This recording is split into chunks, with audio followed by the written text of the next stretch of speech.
Alright, so in this video I'll be going over the event trigger and I'll also go over the sequence trigger because they kind of go hand in hand. So the way that this works, or what I'll show at first, is this event trigger here, it will cause this sound to play whenever the player hits the ground. Sounds like there's grass. And then up here I have the sequence trigger so that it plays two different sounds.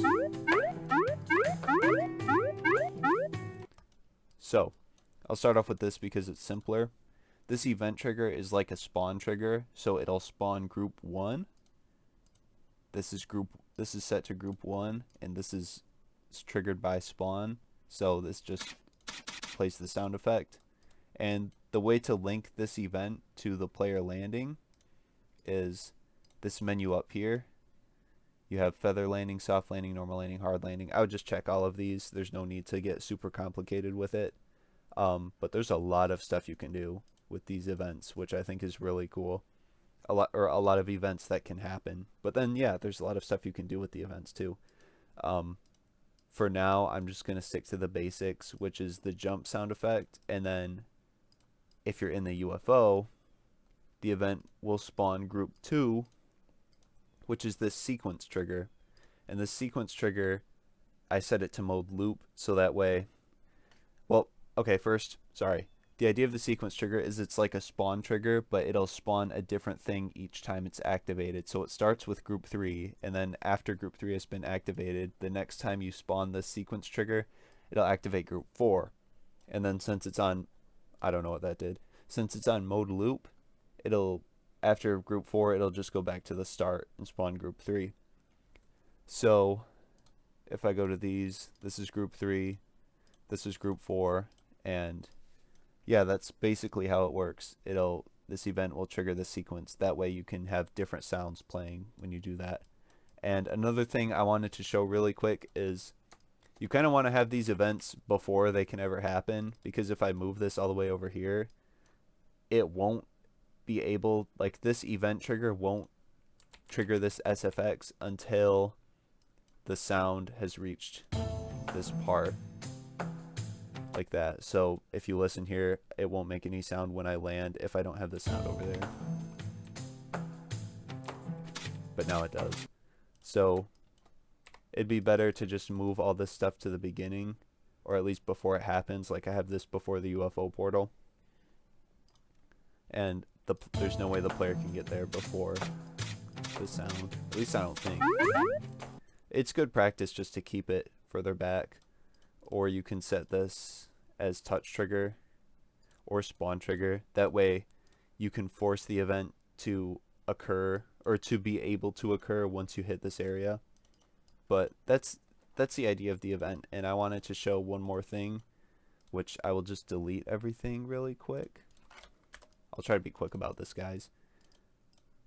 Where's the coin at? Where are the coins? I don't know where the coins are. Oh no. Oh, here they are. I think this is how it works. I'll just do 2, I think. Or you'll see. So event.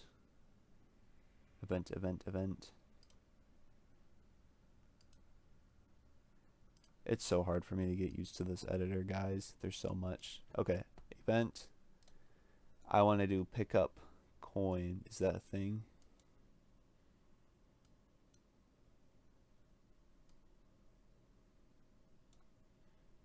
I'm not sure it's a thing, so I'll show you how to do custom events then.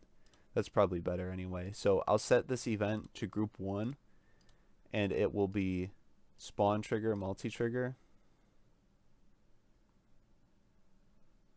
Is this right? No, sorry.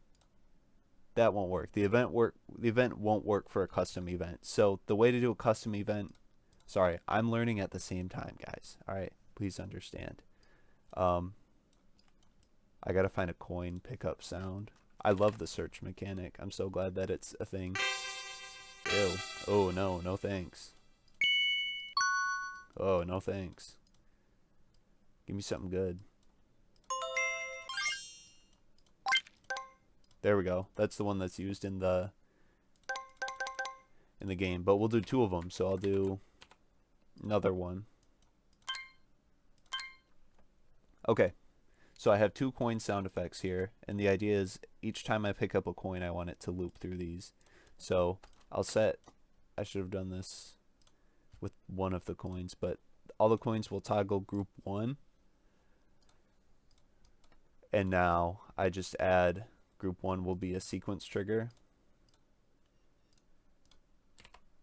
So group 1, spawn trigger, multi-trigger, and it'll activate group 2, then group 3, and it will loop between those. This will be group 2, spawn trigger, multi-trigger. This will be group 3, spawn trigger, multi-trigger. So now